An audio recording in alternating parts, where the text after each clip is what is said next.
Kāpēc neiet uz vēlēšanām? Tāpēc, ka vēlēšanas ir pseido-demokrātijas fars, kur naudas var skatās no malas uz mums kā uz liederīgiem idiotiem, slaucamiem mauniem, kur piedalās valsts izsaimniekošanā. Mūsu valsts ik gada izzog miljardu apjomā. Piedaloties vēlēšanās, mēs ar pazemīgu galvu pieņemam to, akceptējam to. Vēlēšanās mēs tikai ieceļam grēkāšus, kurus vainot mūsu valsts nelaimēs. Faktiski, kur nekādi nevar izmainīt sistēmu, jo sistēma ir izdarīta tā, ka tautas priekšstāv to neizmainīs. Kas būs, ja mēs neaiziesim uz vēlēšanām? Tas būs nopietns signāls, ka mēs saprotam, kas notiekās valstī, ka mums nav pieņemama šī ņirgāšanās pa mūsu tautu. Faktiski, tas būs solis, lai saprastu šī nelietīgai sistēmai, kur mūsu tauta tur pazemīgā kalpu stāvoklī un izsaimnieko, izmirdina mūsu tautu. Ar neaiziešanu uz vēlēšanām mēs parādām, ka mēs esam redzoši, saprotoši.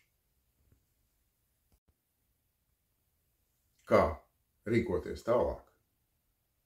Parādīt, ka mēs esam vienota stipra tauta. Ne tikai ar savu pasivitāti, neaizejot uz vēlēšanām, neakceptējot naudas varas nelietību pret mums, bet sākt izmainīt sistēmu. Dot patiesas tautas priekšstāvus Latvijā. Un pats galvenais ir izmainīt izpildvaru, lai tā ir motivēta mūsu labklājībā, valsts labklājībā, nevis naudas varas labklājībā. Nākamais ir tautas vēlēts prezidents, kurš atbild tautas priekšā.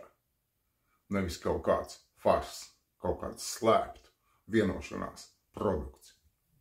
Arī tiesu varai jābūt tautas vēlētāji. Un tas ir galvenais, pamata principi, uz ko mēs varētu darīt, lai tautai būtu gaiša labklājības nākotne. Vienojamies kopīgā rīcībā, parādām visai pasaulē, ka mēs esam vienota stipra tauta, cienījami latviešu strēlnieku pēcteči, kur izmainīja lielas impērijas valsts pārvaldes sistēmu, cenšoties radīt suverēnu tautas varu. Kāda ir patreizējās vēlēšana sistēmas problēma?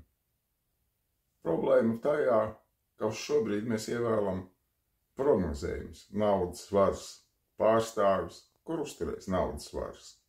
Aļā tautas priekšstāvs, kur mūs krāpj, ka tie ir mūsu tautas priekšstāvi, bet tie ir naudas varas priekšstāvi. Šie cilvēki nav atbildīgi, ieinteresēti pret tautu.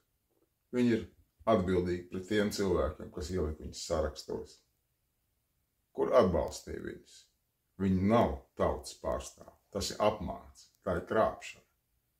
Mums jārada sistēma, kurā mūsu tautas priekšstāvi ir patiesi tautas priekšstāvi, motivēta tautas labklājībā, motivēta valsts labklājībā, nevis faktiski, kas tā kā uz šobrīd ir. Valsts izsaimniekotāji pārstāvi, kuri motivēti valsts izsaimniekotāju labklājībā, nesaņemot pat apgraustu kaulu. Kas notiks tālāk? Tālāk Latvijas tauta izmainīs vēlēšanu sistēmu, lai mūsu tautas priekšstāvi ir Latvijas tautas priekšstāvi, kurš rūpējās